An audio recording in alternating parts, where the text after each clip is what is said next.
Jeanette here.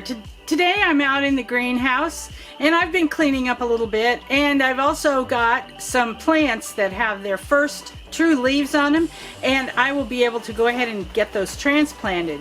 So I decided to bring you along and show you how I do it. Welcome.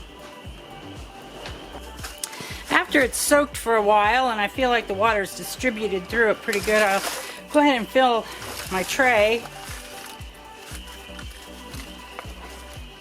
I want to fill it level full, but I don't really want to pack it down. These lettuce plants have gotten big enough that I can transplant them. And so today I'm going to show you a couple of different ways and a couple of different types of containers that I like to use to transplant my seedlings. This is a 50 cell tray, and it's all one piece. I really like it because of that, but it's kind of flimsy. It doesn't hold up very well. From the water deposits on here, you can see that I have used these trays a couple of different years for our produce garden growing business, but this is what I'm going to use in here. I have to put it into a harder web tray that resembles this, because this just isn't sturdy enough to hold up the way I want it to. The cells on these trays are not real big, but I believe that they're big enough to get your plant from the stage that it is here to the stage that it's ready to go out into the garden. I've seen that it's been the trend this year to use a big solo cup. And I think that works okay because it's something that you can get easily just by going to Walmart or the grocery store. But I want to share with you a couple of my opinions about it. One is that it's too big. You don't need that much soil. That uses up a lot of your resources. It costs money to buy this soil, and you don't need that much. You only need like a fourth that much to get a plant from the seedling stage to the garden stage. So to me, it's a waste of soil. Plus, with using two of those cups like that, you're wasting cups. Where if you have something that is more substantial that you can use from year to year, then it will be more economical for you in the long run, because you won't have to buy it every year. The thing is that you might have to buy online, or you might have to buy from a specialty store like a garden produce growing supply store. And I have this pot here. It's called a 2.5 inch, and the way they measure it is from corner to corner, like you measure your TV, and then it's kind of deep. So this is good on most things, is deep, especially things like tomatoes. And then here's another one that's a little bigger, and there are 18 of these that fit into one of those trays like I showed you all ago.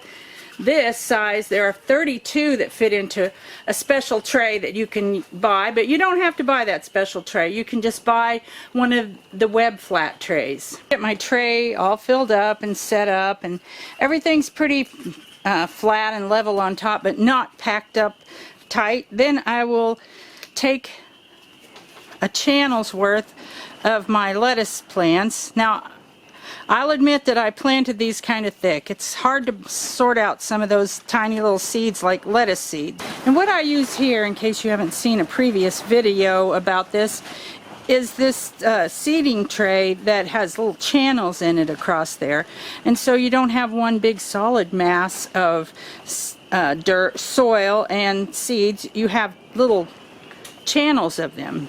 When you pull your channel's worth of seedlings out, you have to be fairly careful separating them, because these little lettuce seedlings are pretty delicate. Grab it right behind the leaves and just pull them apart. The roots are young enough and tender enough that they will just separate.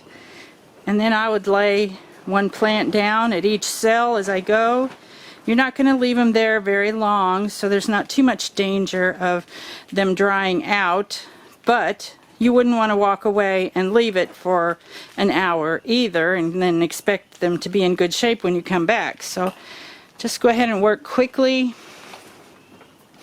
Sometimes I'll fill up the whole thing and then start, but for this demonstration I'll just do that one row. Now what I like to use for transplanting seedlings is a chopstick. This is a white plastic chopstick. You can buy them by the package, probably in Walmart. And I will take my chopstick like a pencil, and I'll put the tip of it down against the roots of this plant, and I will gently poke that down in there, and then make sure all the roots are down in. It's very simple that way. You don't have to try to fill in with soil around the roots and the stem. That's really tiring and like frustrating. So this way you've got your soil in your pot already, and you're just immersing your little plant in there. On lettuce plants, it's okay if you do them a little deep. You don't want to cover up the heart of it, but you can poke them down in there pretty good. I'll fill up the rest of this tray. I don't need to show it, the whole thing to you, and then I'll show you what I do with it next.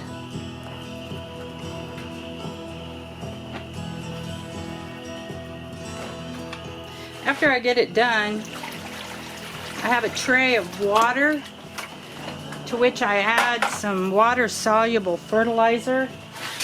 This is a 20-20-20 fertilizer with several micronutrients that are important to good plant growth.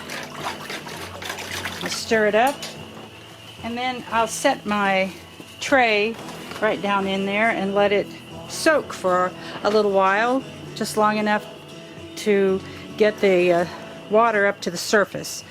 Now those plants that I put in the little 50-cell tray will go into the garden and directly into the ground, but I also like to plant some lettuce this early, not later probably, but this early, in a pot like this. It's called a color bowl, and I think it's about 14 inches across and got a good amount of soil in it. I just use potting soil in it too. If you wanted to, you could use soil out of the garden. And I'm going to plant some of these little seedlings in this pot about every 6 inches apart. In this, you don't want them too crowded together because they do take up some room when they grow. When these are harvested, I'll harvest them as a leaf cutting process. I won't wait till the whole head is ready. This is a butter crunch. It makes kind of a semi head of lettuce, but not a tight head like an iceberg. It's a loose head, but you can pick leaves off of it. So I'm going to put like 7 plants in this pot, and this will give us a good amount of lettuce pretty quick because I'll keep it in here in the greenhouse where it's warm, and we'll have to water it. I'll also give it some of the fertilizer water, and I'll have lettuce before I know it. When you transplant something like this, for the first day or 2 days, it's better to keep it in a shaded situation, because if the sun's very strong, it can cause a wilt and kill the little baby plants. So just offer it some shade. What I'm going to do here is put it under the bench on the floor for a couple of days, and then I'll set it out and it'll be able to take the full sun in here and the heat that it is around. Well, this is what we call the garden house. It's a wood structured building with plastic on it. We've got raised beds, and last fall, just before it got really cold, I came out here and cleaned up a bunch of plants that I seriously thought would live throughout the winter. But the next thing we knew we had 18 degrees. And that 18 degrees, just bam like that, killed all the plants in here. And I think on a normal winter it would have worked. But I am going to use the rest of these raised bed areas here. I'm going to pull up these old dead plants and plant some lettuce in here. I think I'll also plant some spinach in here, but I'll just spread some seed. On this side of the little garden house, greenhouse, we have elephant garlic that's been growing all winter. Jeremiah's trying to develop a pretty good sized elephant garlic seed crop, and so every year he's been growing this and saving the seeds back. And then today I want to leave you with a snippet of our spring peepers that are just outside the greenhouse. I always enjoy them because they're the first sign of spring. There's old weather folklore that I think says that if you hear the spring peepers 3 days in a row, that there won't be any more frost. I know that it's not true, but I always like to think that there's a possibility. So I'll see you next time, and stick around to enjoy the spring peepers for just a minute.